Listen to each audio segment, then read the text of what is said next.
Hi Vilas, welcome to my channel ராகுல் stories. நம்ம இன்றைக்கி இந்த வீடியோவில் எந்த படத்தை பற்றின ரிவ்யூ பார்க்க போகிறோம் அப்படின்னா, நம்ம ஜிவி பிரகாஷ் நடிப்பில் வெளியே வந்திருக்கிற படம் தான் கிங்ஸ்டன்.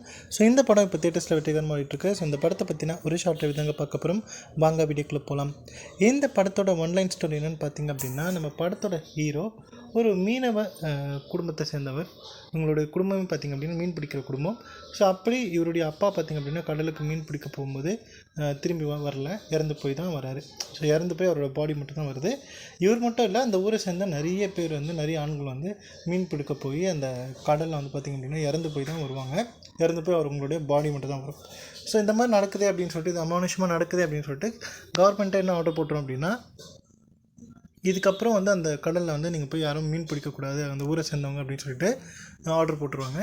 ஸோ அதுக்கப்புறம் நம்ம ஹீரோ என்ன பண்ணுவார் அப்படின்னா, அதெல்லாம் கிடையாது, அதெல்லாம் சும்மா கட்டுக்கதை, நமக்கு வாழ்வாதாரமே மீன் பிடிக்கிறதா, மீன் பிடிக்கலன்னா எப்படி அப்படின்னு சொல்லிட்டு, நான் இதெல்லாம் கட்டுக்கதை அப்படின்னு சொல்லி நிரூபிக்கிறேன், நான் போய் மீன் பிடிக்க போகிறேன் அப்படின்னு சொல்லிட்டு காலத்தில் இறங்குறாரு. அதுக்கப்புறம் என்ன மாதிரியான சம்பவங்கள் ஆச்சு அப்படிங்கிறது அந்த படத்தோட மீதி கதை. ஸோ என்னை பொறுத்த வரைக்கும் பார்த்திங்க அப்படின்னா, இந்த படத்தை நம்ம ஜிவி பிரகாஷை நடித்து அவரே ப்ரொடியூஸ் பண்ணி மியூசிக் பண்ணியும் கூட பண்ணியிருக்காரு இந்த படத்தில். ஸோ இந்த படத்தை பார்க்கும்போது உங்களுக்கு எல்லாருக்குமே தோணும், இது என்னடா க்ரைம் த்ரில்லர் மாதிரி போகுது. அதுக்கப்புறம் பார்த்திங்க அப்படின்னா ரெண்டாவது ஒரு ஜானர் ஷிஃப்ட் ஆகும், நிறைய ஜானர்ஸ் ஷிஃப்ட் ஆகுது. ஸோ செகண்ட் ஹாஃப்லாம் பார்த்திங்க அப்படின்னா இது ஒரு ஹாரர் படமாக அப்படி மாறிடும். ஸோ அதுலேயும் பார்த்திங்க அப்படின்னா இந்த படம் ஹாரர் படமாக காமிப்பாங்க. பட் ஆனால் இது பேய்கள்லாம் பார்த்திங்க அப்படின்னா காமெடி ஆக்கிடுவாங்க. ரொம்ப சர்வசாதாரணமாக பார்த்திங்க அப்படின்னா ஹீரோ ஹீரோயின் ரெண்டு பேருமே பார்த்திங்க அப்படின்னா அந்த பேய் கூட சண்டை போட்டுக்கிட்டு இருப்பாங்க.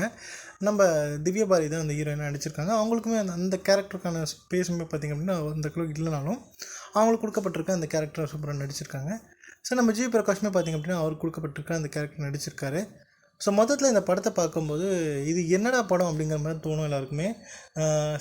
ஒரு சீனுமே பார்த்திங்க அப்படின்னா கொஞ்சம் அட்ராக்டிவாக எதுவுமே கிடையாது.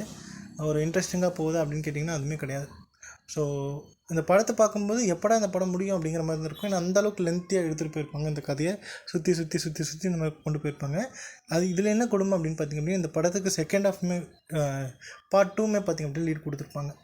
ஸோ கண்டிப்பாக இந்த படத்தை டைம் இருந்துச்சுன்னா போய் பாருங்கள். பார்த்துட்டு உங்களுடைய ஃபீட்பேக் என்ன அப்படிங்கிறத கமெண்ட் லீவ் பண்ணுங்கள். ஸோ இந்த வீடியோ பிடிச்சிருந்தால் லைக் பண்ணுங்கள், ஷேர் பண்ணுங்கள். மறக்காமல் என்னுடைய ராகுல் ஸ்டோரிஸ் அப்படிங்கிற என்னோட யூடியூப் சேனலை சப்ஸ்கிரைப் பண்ணிடுங்க. தேங்க்யூ.